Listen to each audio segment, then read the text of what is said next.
Assalamualaikum students of class 3. Today we are going to read our subunit of unit number 1. So before starting its reading आप अपने page के सबसे ऊपर क्या लगा लेंगे, डे और डेट. So आज क्या डे है हमारा, मंडे. तो लेफ़्ट साइड पे आप लिख देंगे मंडे और राइट साइड पे आज की डेट मेंशन कर देंगे, दैट इज़ 15, 3 एंड 21. ठीक है. So before starting it's reading, यहाँ पे वर्ड्स टू नो कुछ दिए गए हैं इस पोएम में, जो यानी वो वर्ड्स जो आपके लिए न्यू हैं. तो वन बाय वन हम पहले उनको रीड करेंगे और फिर अपनी रीडिंग की तरफ मूव ऑन होंगे. ठीक है. पहला वर्ड है हमारा autumn. The season before winter, ऐसा मौसम जो कि सर्दियों से पहले आता है. When leaves fall from the trees, इस मौसम में जो पत्ते होते हैं वो दरख्तों से झड़ते हैं. सिंपली जो ख़ज़ां का मौसम होता है ना, आपने देखा होता है सड़कों पर, गलियों में, हर जगह दरख्त से पत्ते जो हैं वो ब्राउन कलर के ज़मीन पे गिरे होते हैं. तो उस सीज़न को हम क्या बोलते हैं, autumn. Second word is might. Might का मतलब होता है स्ट्रेंथ यानी कि ताकत. Third word is praise, PRAISE, praise. इसका मतलब होता है अप्रिशिएट, तारीफ़ करना. ऑफर थैंक्स या फिर शुक्र अदा करना, जैसे कि हम अल्लाह ताला का शुक्र अदा करते हैं ना, तो यानी हम प्रेज़ करते हैं. Last word is विंट्री. विंट्री का मतलब होता है कोल्ड यानी कि सर्दी. लाइक अ विंटर सीज़न, जैसे सर्दियों का मौसम होता है ना, वैसा ही बिल्कुल. ठीक है. चलिए हम इसकी रीडिंग स्टार्ट करते हैं. सबसे पहले हम एक दफ़ा इसकी कंप्लीट रीडिंग कर लेते हैं और उसके बाद फिर मैं आपको पैसेज वाइज इसकी ट्रांसलेट करके बता दूंगी. ठीक है. Robin sang sweetly when the days were bright. Thanks for summer, he sang with all his might. Robin sang sweetly in the autumn days. There are fruits for everyone. Let's all give praise. In the cold and wintry weather, still hear his song. Somebody must sing, said Robin. Oh, winter will seem long. When the spring came back again, he sang, I told you so. Keep on singing through the winter, it always go. ठीक है. तो ये आपको पता है ये एक pome है और उसको हम पोम की तरह इसके राइमिंग स्कीम्स को फॉलो करते हुए ही हम रीडिंग हमें करनी चाहिए. ठीक है. चलिए अब हम इसको पैसेज वाइज ट्रांसलेट करते हैं. Robin sang sweetly when the days were bright. Robin जो परिंदा है वो रोशन दिनों में बहुत ही खूबसूरत गाता है. Thanks for summer, he sang with all his might. वो अपनी पूरी कुव्वत और ताकत के साथ समर्स का यानी गर्मी के मौसम का शुक्रिया अदा करता है. रॉबिन सेंग स्वीटली, वो बहुत मीठा गाता है. इन द ऑटम डेज, यानी जब ख़ज़ां का मौसम या ख़ज़ां के दिन आ जाते हैं. There are fruits for everyone, हर एक के लिए जो है बहुत ज़्यादा फल जो हैं वो उग आते हैं. लेट ऑल गिव प्रेज, और फिर वो क्या कहता है कि उन्हें खाकर हमें शुक्र अदा करना चाहिए. In the cold and wintry weather, सर्द मौसम में, स्टिल हेयर इज सॉन्ग, हम उसका गाना सुनते हैं. Somebody must sing, said Robin, or winter will seem long.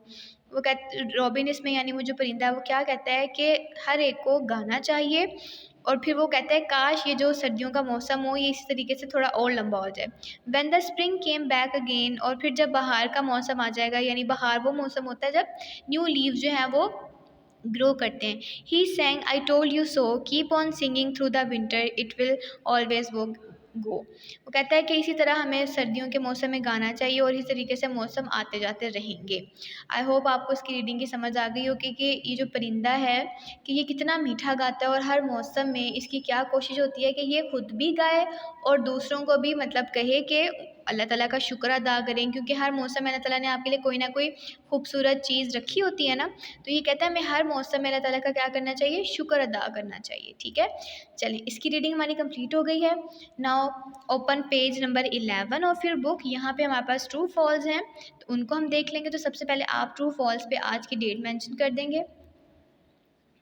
ठीक है. Say which of the following is true T और false F about the poem, यानी इस पोम की कुछ सेंटेंसेस जहाँ पे लिखे हैं, अगर तो ये सेंटेंस ठीक होगा तो हम टी पुट कर देंगे या ट्रू लिख देंगे, और अगर हमारा सेंटेंस फॉल्स होगा, गलत, तो हम क्या पुट कर देंगे, एफ. चलें वन बाय वन हम इन सेंटेंसेस को रीड करते हैं. Robin sang sweetly throughout the year. Robin जो है वो सारा साल बहुत ही मीठा गाता है. ऑब्वियसली वो सारे सीजन्स में बहुत मीठा गाता था ना, स्प्रिंग हो, ऑटम, विंटर, समर, वो हर हाल में अल्लाह ताला का शुक्र अदा करता है. इट्स मीन ये सेंटेंस हमारा क्या है, ट्रू. तो हम यहाँ पे क्या लिख देंगे, टी. सेकंड है Robin sang with all his might in the winter. Robin जो है वो अपनी पूरी कुव्वत के साथ, लगन के साथ सारी सर्दियों में गाता रहता है. ऐसे ही हुआ था ना, ये हमने क्या पढ़ा है, he sang with all his might. It's mean ये सेंटेंस भी हमारा क्या है, ट्रू है तो हम टी पुट कर देंगे। Robin says we should all give praise in the spring, फिर वो हमें क्या कहता है कि हमें बाहर के मौसम में जब नए पत्ते जो हैं वो खिलना शुरू हो जाते हैं, हर तरफ खूबसूरती हो जाती है ना, हरे भरे दरख्त हो जाते हैं, तो हमें उस मौसम में अल्लाह ताला का शुक्र अदा करना चाहिए। तो उसने बिल्कुल ऐसा कहा था, तो हम यहाँ पे टी पुट कर देंगे। फोर्थ है robin stop singing the cold winter, क्या रॉबिन जो परिंदा है वो सर्दियों के मौसम में गाना बंद कर देता है? नो इट्स नॉट ट्रू, वो ऑल ओवर द ईयर जो है वो गाता रहता है। इट्स मीन ये हमारा सेंटेंस फॉल्स है, तो हम एफ पुट कर देंगे। Summer comes immediately after autumn, जो समर यानी कि गर्मियों का महीना है, क्या वो ख़ज़ां के बिल्कुल बाद आ जाता है?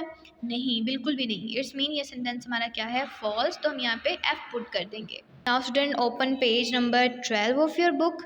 तो यहाँ पे भी आप डेट मेंशन कर देंगे ताकि आपको पता हो कि किस दिन हमने कौन सा काम किया, ठीक है। Right opposite of the words you will find few of them the poem. वो कहते हैं ये जो वर्ड लिखे हैं आपने इनके ऑपोजिट यानी इनके जैसे अल्फाज मुतज़ाद हम उर्दू में करते हैं ना, एक दूसरे के उल्ट जो अल्फाज होते हैं मुतज़ाद, वो आपने लिखने हैं। जैसे कि नेवर का मतलब क्या होता है? कभी भी नहीं, तो इसका हम जो है वो ऑपोजिट क्या लिखेंगे?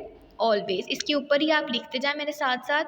नो वन का मतलब होता है कोई भी नहीं, तो नो वन का ऑपोजिट क्या होगा? एवरी वन, यानी कि हर कोई। जैसे no one do this work, कोई भी ये काम नहीं करेगा, everyone do this work, कि हर कोई जो है ये काम करेगा। तो नो वन का ऑपोजिट क्या हुआ?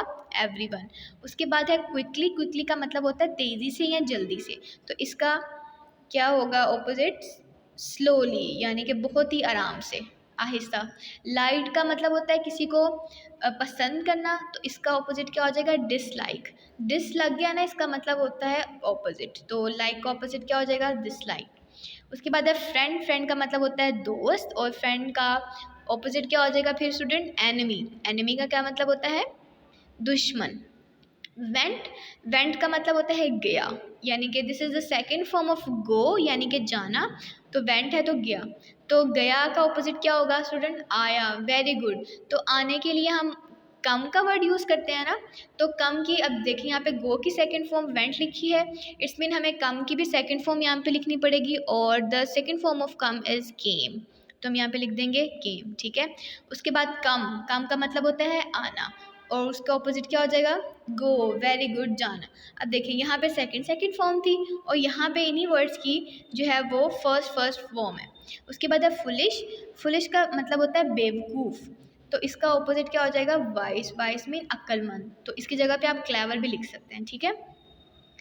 नेक्स्ट कम हमारा क्वेश्चन नंबर 2 है match the following and use them in the sentences. यहाँ पे जो वर्ड्स हैं इनको आपने मैच करना है, ठीक है। जैसे कि एज डार्क, इतना काला या इतना अंधेरा, एज नाइट यानी इतना अंधेरा जैसे कि काली रात होती है, तो आपने एज डार्क, एज नाइट जो है इसको आपने मैच कर देना है। एज गुड, इतना अच्छा, एज गोल्ड यानी कि इतना अच्छा जैसे कि सोना। उसके बाद है एज स्वीट, इतना मीठा, एज हनी, जितना कि कोई शहद होता है। एज हार्ड वर्किंग, इतना मेहनती, एज अ डोंकी, जैसे आपको पता है ना गधा जो होता है डोंकी, वो कितना हार्ड वर्क करता है, हम उसके ऊपर कितना ज़्यादा सामान लोड जो है वो कर देते हैं, बट वो फिर भी स्ट्रगल करता है, तो as hard working as a donkey, ठीक है। उसके बाद लर्निंग अबाउट लैंग्वेज है हमारा क्वेश्चन नंबर 1 है complete the following sentences in your own words. इनको आपने खुद वर्ड्स लगाकर सेंटेंस को कंप्लीट करना है। रॉबिन सैंग स्वीटली, हमने पोएम में क्या पढ़ा कि रॉबिन जो है वो कितना मीठा गाता है, when dash the days were bright, जब दिन रोशन होते हैं तो वो बहुत ही मीठा गाता है, तो आप यहाँ पे क्या लिख देंगे? The days were bright. Second है वन ऑटम कम्स, जब खज़ां का मौसम आता है, the trees drop their leave, तो दरख्तों से क्या होते हैं? पत्ते झड़ जाते हैं, तो आपने लिख देना है the trees drop there leaves. उसके बाद है आई शिल गो व्हेन, मैं जाऊंगा जब, द ट्रेन अराइव, जब गाड़ी आ जाएगी, यहाँ द कार अराइव, इसको आप अपनी मर्जी से ही फिलअप करेंगे, तो कोई भी आप वर्ड्स यूज़ कर सकते हैं, कोई भी आप सिचुएशन क्रिएट यहाँ पे कर सकते हैं, ठीक है, जिसमें ये सेंटेंस जो है वो सूटेबल हो। When he returned, जब वो वापस आया, he will go together, sorry we will go together, तो हम इकट्ठे जाएंगे, यानी कि जब वो वापस आ जाएगा तो हम we will play भी आप लिख सकते हैं, ठीक है, we will go together, we will go to the park, कुछ भी आप सेंटेंस कंप्लीट कर सकते हैं।